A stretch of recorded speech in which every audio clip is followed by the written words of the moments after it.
It's your brother Yuanathan. All right, first and foremost, I want to give all praises to the Most High, Yahweh, Bahashem, Yahushai, Bahashem, Rahakwadash. I want to give double honors to the apostles and the elders of Great Millstone. I want to say shalom to all the brothers and, of course, the few sisters who are pursuing this truth and sincerity.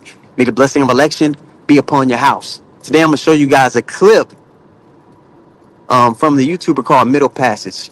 He's going to give you a quick monologue on how in the West, we're all debt slaves, really all over the world, but especially here in the West, especially the Israelites who are in Babylon the Great, or the daughter of Babylon, as the scriptures call it, all oppressed together. Okay? All 12 tribes will be oppressed together, which is another red flag for the people who call themselves the Lord's people. They can't tell you all the 12 tribes are. Okay? But with no further ado, I'm going to run the clip. We're going to respond to it through the Spirit. Abarat Zazah, the lesson is edifying. You wake up every day in America, already in debt. Before your eyes even open, you owe on your house, you owe on your car, you owe on your education, you owe for your health. Your whole life is chained to subscription services. Debt slavery, wage slavery, subscription slavery. You know, your whole existence is leased. It's on loan from the moment you're born. From the moment you're born, you are plugged into a system that feeds on you financially, psychologically, spiritually, and you're told that all of that is freedom. You're told it's the best thing that ever happened to humanity. It's the best system there is. And you should be grateful. You should be proud. Tell me that isn't cult-like. You live in a bubble of euphemisms. You work like a slave. You sell your time, which is what your life is, by the way. It's time. Your presence in this world is nothing but time. And actually, you don't even sell it, because selling it would imply that you have a choice, but you don't have a choice to sell your time. Do you understand? You have to. That's what I mean. You're literally born in debt. Because from the moment that you enter the world, if you live in the West, if you live in America, well, you have to start justifying your existence within the prevailing profit model. You know, whatever intrinsic value that you have as a human being, whatever purpose you might have in this life, is subordinated by necessity to a job that you don't care about for people who you don't even know, in a company that would replace you tomorrow with a machine or with AI or with a robot if they could. Your dignity is tied to your productivity. And if you don't produce, you don't deserve to eat. If you don't produce, you don't deserve shelter. You don't deserve peace. You're only worth whatever you can generate monetarily for someone else. So you cope. You consume, you scroll, you eat, you buy things that you don't need on credit to reward yourself with the cold comfort of frivolous goods. You know, reward yourself for all the hard work that you're doing, only to keep the cycle going. You bury yourself in entertainment that makes you feel a little bit less numb for just a few hours. Imagine, the only way that you can feel anything similar to being alive is to watch fiction. But you think that's normal because that's what everyone in the cult does. You live alone with little to no human interaction, no human connection. You walk through crowds like a ghost. Your family, most likely, is scattered, is broken, is estranged, again, just like a cult. You know, these are fundamental things that cults do. They break all your relationships. They alienate you from your family. You know, even your friends, most likely, are just avatars on the screen.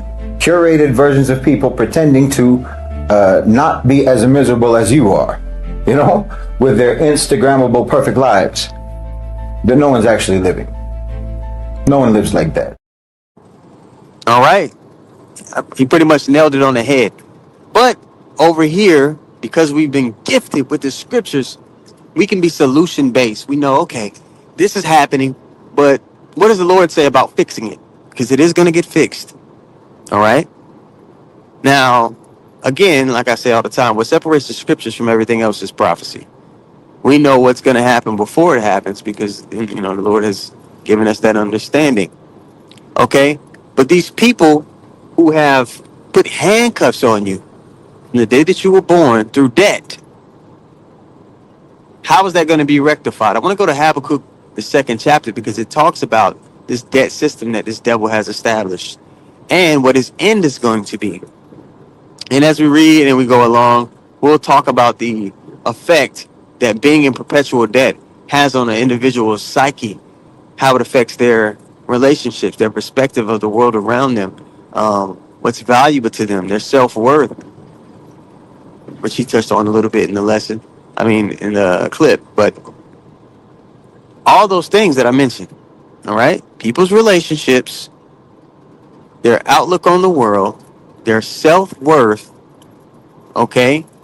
And what they deem as valuable is all warped when someone's put in a state of perpetual debt. So let me put Habakkuk 2 on the screen here. We're going to start at the top. This is Habakkuk 2, and I'll start at verse 3. But in verse 6, we're going to get that word for thick clay. Because if you read it in English, it would never really dawn on you what it is. Okay? That's why it's important to go into the languages and to look up words. Know some Hebrew, know some Greek. So you can really get into what's going on in this book. All right? That's telling you how to win the spiritual fight. This is Habakkuk 2 and 3 again from the top. It says, for the vision is yet for an appointed time, but at the end it shall speak. And right now, the vision is speaking. All right? The changing of the guard, meaning the changing of dominion over the earth, is getting ready to play out in front of our very eyes. All the things the Lord said will happen leading up to that change is on the table. It's unfolding. World War III, the mark of the beast, the elect of the nation of Israel waking up to who they are. All those things are playing out. Okay? It says, for the vision is yet for an appointed time, but at the end it shall speak and not lie. And another way we know that we're in the end is when you go to Daniel 12 and 4, it talks about how the understanding will be sealed up until the time of the end. So the fact that we have the understanding now is testament to what time that we're in. We're in the end. All right? It says, and not lie, though it tarry, wait for it. Okay? You got our apostles have been in this thing for 30, 40 years, but really in the grand scheme of things in the Lord's eyes, that's no time at all. But to us, it seems like, oh man, we've been waiting for this to happen and for something to happen for so long. It is happening. It's actually happening when you look at it from the perspective of an immortal. It's happening pretty fast. Okay? Though it tarry, wait for it, because it will surely come. It will not tarry. He says, behold, his soul, which is lifted up. Who is it talking about? It's talking about the wicked. All right? The people that, again, going back to Genesis, I mention it every lesson. Two people were promised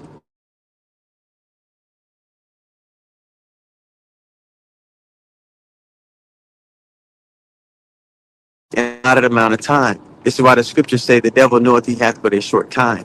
Okay? Habakkuk 2 and 4 again from the top. Behold, his soul which is lifted up is not upright in him. He's proud. And he thinks he knows a better way than Yahweh Hashem Yahushua. We're going to see how that works out for him. Okay, continuing on. But the just shall live by his faith.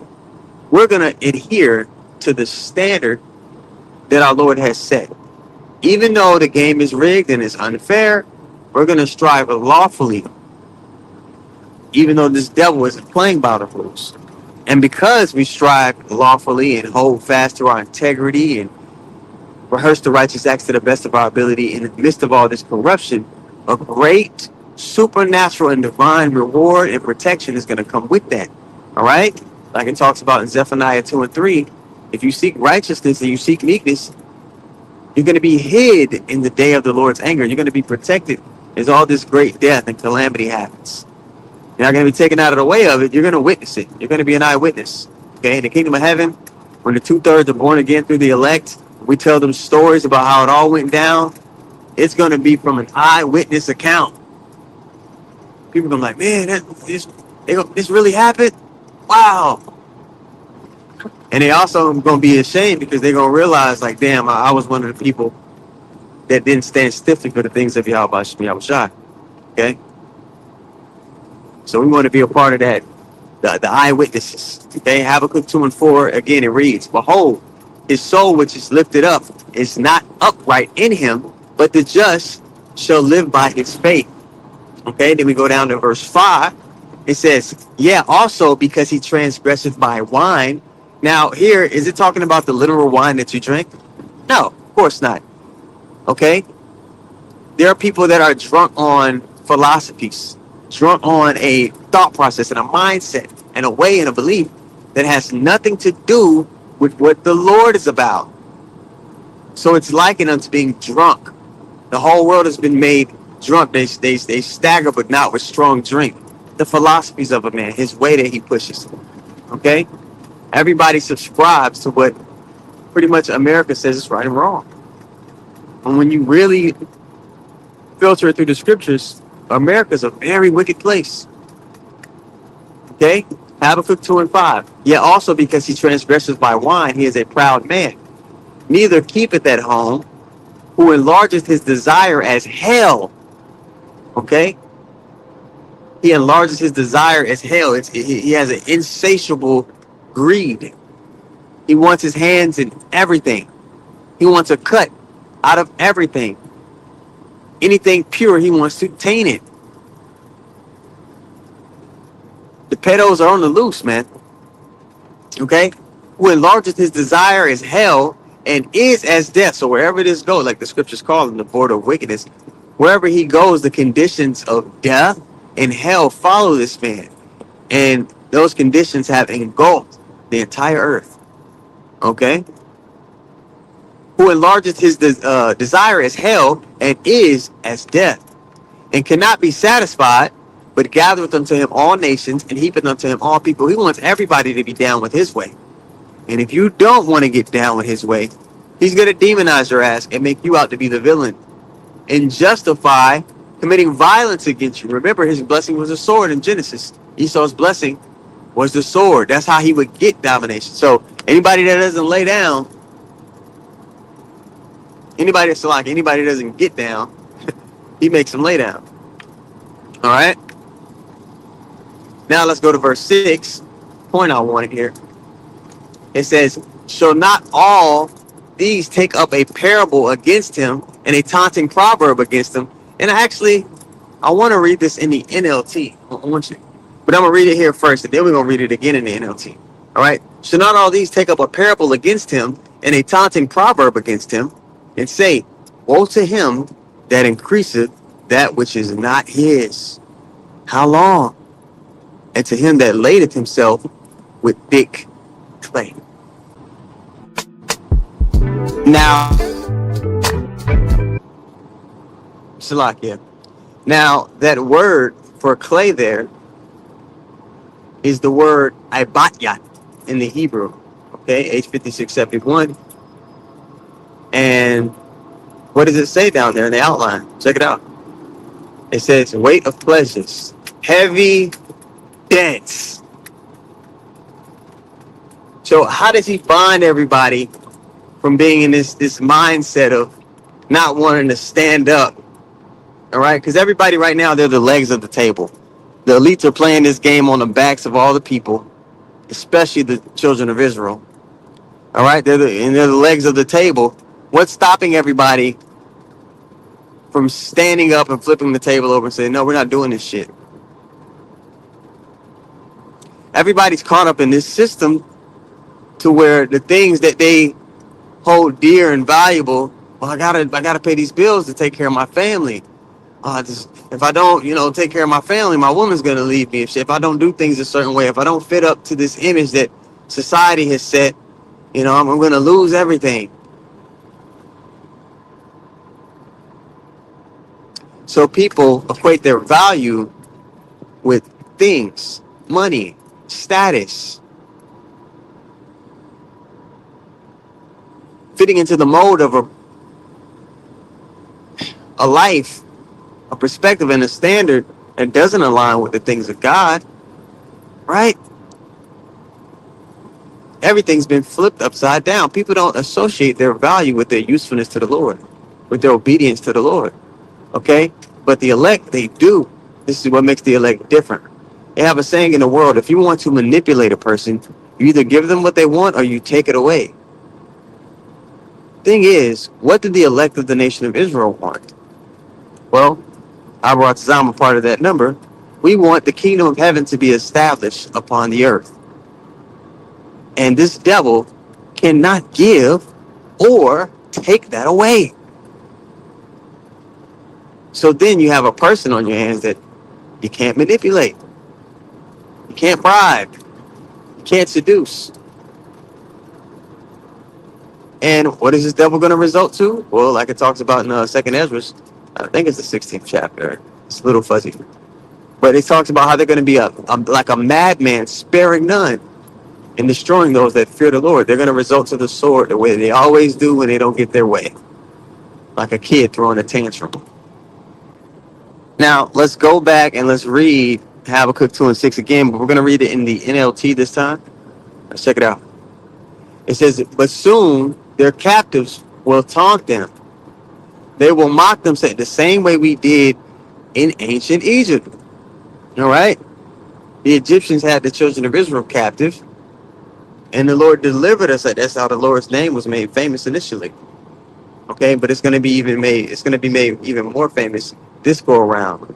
In the book of Jeremiah, it tells you that the Lord's going to outdo our deliverance from Egypt.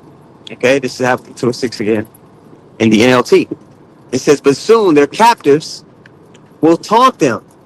They will mock them, saying, 'What sorrow awaits you thieves?' Now you will get what you deserve," which this devil has not received what he deserves. When you go to Numbers, I believe 35 and 33, it talks about a land being defiled with blood. Now, all of America and all over the world, lands have been defiled with blood by the so-called white man. Okay? The blood of the children of Israel cry from the ground unto the Father. The same way Abel's blood cried to Yahweh after Cain slew him. All right, so it's just this reoccurring theme of this murderer getting away with his bullshit, but he's not going to get away forever. Justice is coming, and it comes upon the return of our Lord. All right? What sorrow awaits you, thieves? Now you will get what you deserve. You've become rich by extortion, charging people for water. Think about that. What falls from the sky, which freely flows down the rivers, you get charged for it. Not only that, you had the president of Nestle some years back. He got up on a podium and said that water is a privilege. It's not a human right. These people are out of their minds. On the right side here in verse 7, it continues. It says, oh no, it says, "You've become rich by extortion, but how much longer can this go on?" Now we read verse 7. "Suddenly, your debtors," right? Because like I said, we're all debt slaves, "will take action. They will turn on you and will take all you have while you stand trembling and helpless." Can you imagine the elites of this world, the banking families, being helpless? It's going to be a beautiful thing to see. Now, in Habakkuk 2, it talks about, pretty much the same thing that happened with our deliverance from Egypt, how we're going to leave out of this society with a great substance. All right? The elites that have gathered all the things that don't belong to them, how they're going to have to give it up. Now, in Genesis, the 15th chapter, it was told unto Abraham centuries before the eventual Israelites went into captivity in Egypt, that they would go into captivity in Egypt, and that they would leave out of that captivity with great substance. Now it's being in spiritual Egypt, all right, Revelation 11 and 8, spiritual Sodom and Egypt. We're going to leave out with great substance on a much higher level than our ancestors did. But I want to get that account when it was told to Abraham way before. And again, prophecy is what separates the scriptures from everything else. Very detailed prophecies about future events No other belief or philosophy can say that. All right. Start to name people and characters and places and times and fashions in which these things would happen. And come on now. The Bible is unparalleled. Genesis 15 and 13 here. I'm going to read it in the NLT on the right. To Abraham, you can be sure that your descendants will be strangers in a foreign land. That was Egypt. All right. And if you want to make it a double entendre, also here in spiritual Egypt, in a foreign land where they will be oppressed as slaves for 400 years. But I will punish the nation that enslaves them, and in the end, they will come away with great wealth. Right? So it gives you that. And then let's go where it was restated to Moses that it would go down this way. All right, it's Exodus 3 and 20 on the left in the KJV here. It says, and I will stretch out my hand and smite Egypt with all my wonders, which I will do in the midst thereof. And after that, he will let you go, talking about Pharaoh. But in verse 21, it says what? And I will give this, and it shall come to pass that when ye go, ye shall not go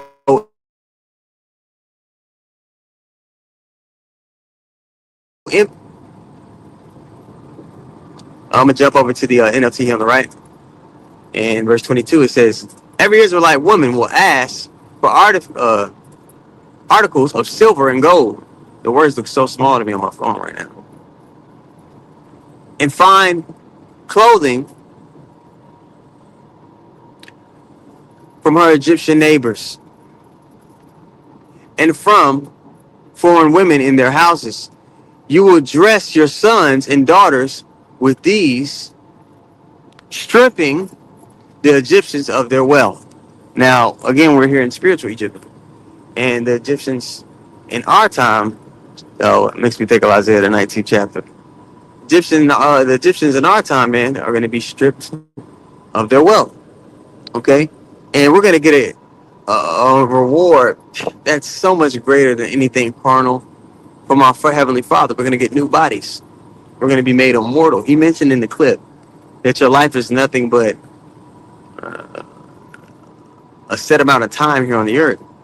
But we're going to be the only family upon the earth that's made immortal. So we're going to have infinite time.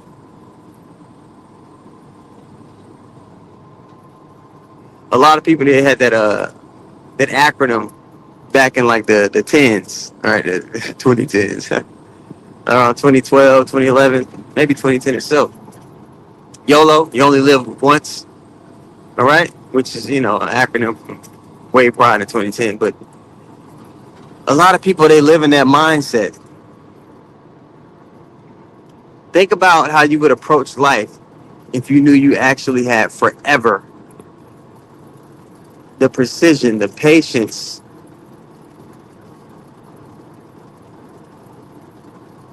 that you would approach things with. You want to get something done, you're not going to be compromising on how you want it done. You're going to be, it's going to, I want it exactly like this. I got forever to do it.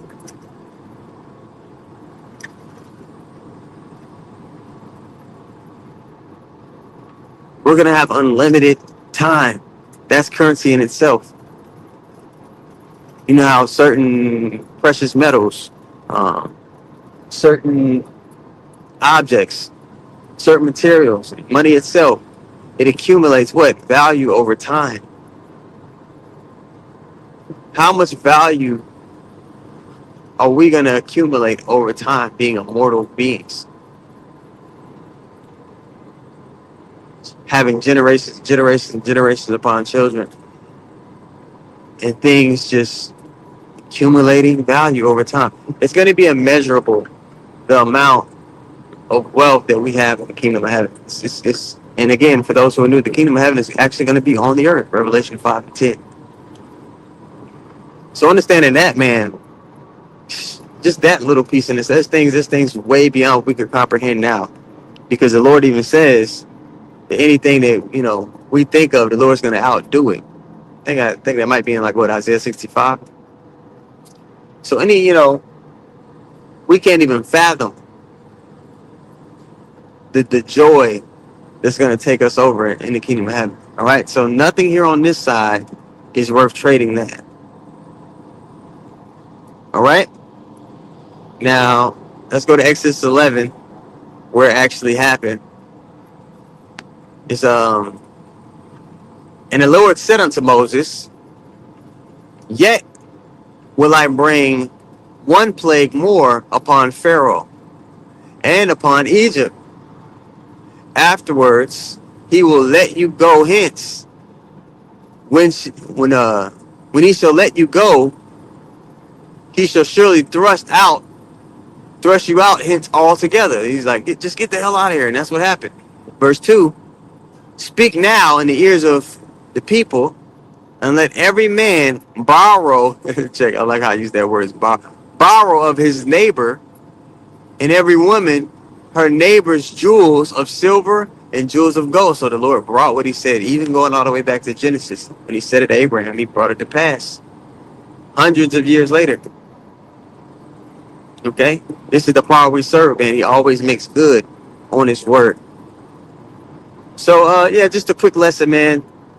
Abaratazah, you got something from it. It was edifying, built your spirit up, got you through whatever you're going through, got your mind off of the bullshit, And that's another thing he mentioned in the clip. Everybody's into escapism. That's why you doom scroll. That's why you want to, I got to watch this new show. That's why you go on Amazon and buy shit you don't need. But check it out. Even your escapism here in Babylon the Great is a debt to you. You on Amazon Prime, you got to pay a subscription for that shit. You want to get on social media, you got to pay for the service on the phone. Even your relief here is just clay. And remember, clay in that word in Hebrew, Habakkuk 2 and 6 is abatyat. It's a heavy debt. So, with that being said, man, Abaratazah, again, the lesson was edifying. I want to give all praises once more to Yahweh, Bahashem, Yahushai, Bahashem, Baruch HaKodash. Want to give double honor to the apostles and the elders of Great Millstone. Want to say shalom to all the brothers and, of course, the few sisters pursuing this truth in sincerity, all right? May the blessing of election be upon your house. Shalom.